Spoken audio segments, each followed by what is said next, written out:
கொடுக்குறான், பூமியில வந்து பிரதிநிதிகளா ஆக்குறான். அப்படி பிரதிநிதி ஆக்குனதுக்கு அப்புறம் அவங்க என்ன பண்ணுவாங்க, எந்த மார்க்கத்தை அல்லாஹ் விரும்பினானோ அந்த மார்க்கத்தை வலுவான அடிப்படைகள் மீது நிலைநாட்டுவான். அப்படி அந்த வர்ற கூட்டம் தீனை வந்து நிலைநாட்டும்.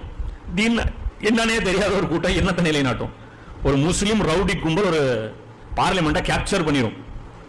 அந்த கும்பல் விரும்பினதெல்லாம் செய்யும். அதுக்கு பேர் என்ன? ஃபசாது.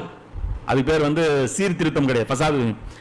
அதுக்கப்புறம் தான் அல்லாஹ் சொல்றான், இது வந்து அதுக்கப்புறம் அவங்க அச்ச நிலை அமைதி நிலையா மாற்றி தருவான்.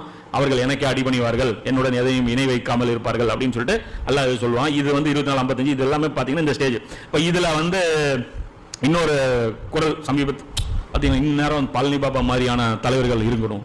பழனி பாபா தான் சரியான. என்னன்னா இதுக்கு அவருடைய ஸ்ட்ராட்டஜி வந்து, அதாவது பழனி பாபாவை பொறுத்த வரைக்கும் மற்ற இன்னைக்கு இருக்கக்கூடிய மற்ற அரசியல் தலைவர்கள் மாதிரி சுயநலம் மிக்கவர் கிடையாது.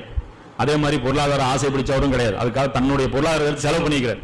அதே சமயம் அவர் உம்மத்துடைய வழிகாட்டி அவரை நம்ம பார்க்க முடியுமான்னு கேட்டா கிடையாது. மௌலானா மௌதூதி இப்ப நானும் கிடையாது. நான் அவருக்கு வந்து ஆப்போசிட்டா நான் நிற்கவும் இல்லை. எனக்கெல்லாம் அவங்க கால் தூசி கூட நாம வரமாட்டோம், அவருடைய கால் தூசி கூட. இப்ப நாம என்ன சொல்றோம் அப்படின்னா, லீடர் உம்மத்துக்கு வழிகாட்டி யாருன்னு பார்த்தீங்கன்னா மௌலானா மௌதூதி போன்றவர்கள் தான் வழிகாட்டி. ஏன்னா அவங்கள்ட்ட அந்த full structure frame of work இருந்தது. நாளைக்கு பள்ளி பாபா கையிலேயே நிர்வாகம் கொடுத்திருந்தா அவர் எப்படி ஆட்சி பண்ணியிருப்பார்னா திராவிட மாடலில் தான் ஆட்சி பண்ணியிருப்பார். அவருக்கு வந்து இஸ்லாம் சொல்லக்கூடிய அரசியல் வந்து அக்கு வேறு அணி வேறு, அதை பற்றி அவருக்கு நாலேஜ் இருந்தது. அவர் பேசின எந்த பயான்களையும் அந்த அவருடைய புத்தகங்களையும் அவர் பெருசா அவருக்கு வந்து அந்த ஒரு கிளாரிட்டி வந்து இருந்த மாதிரி அது தெரியல. அதே மாதிரி பார்த்தீங்கன்னா அவர் வந்து உணர்ச்சி வசப்பட்டு மக்களை வந்து அந்த மாதிரியான ஒரு இதில் தான் அவரும் வழி நடத்தி கூட்டு போயிருந்தாரு. இன்னும் சொல்ல போனால் இந்த 90களில் இந்த நடந்த இது எல்லாமே பார்த்தீங்கன்னா எல்லாருமே பழனி பாபாவிலேருந்து இன்ஸ்பிரேஷன் ஆகி தான் நிறைய பேர் எல்லாமே அந்த தலைவர்கள் தவறாக வழி நடத்துனது கூட என்ன காரணம், பழனி பாபாவுக்கு கூட்டம் சேருது, நாங்கள் கூட்டம் சேர்த்தணும் அப்படிங்கிற போய் தான் அவங்க பண்றாங்க. அப்போ இன்னைக்கு மறுபடியும் ராங் டைரக்ஷன்ல உம்மத்து சிந்திக்க போகுது. பழனி பாபா இருந்து பழனி பாபா ஸ்ட்ராட்டஜி ஃபாலோ பண்ணா மறுபடியும் இந்த உம்மத்து ஃபெயிலியர் தான் ஆகும். அப்போ நமக்கு தேவை இன்னைக்கு யாருன்னா பழனி பாபா போன்றவர்கள் கிடையாது, மௌலானா மௌதூதி போன்றவர்கள் தான். இவங்களுடைய சிலபஸ் தான் இன்னைக்கு வந்து மக்கள் மத்தியில் பரப்பணும்.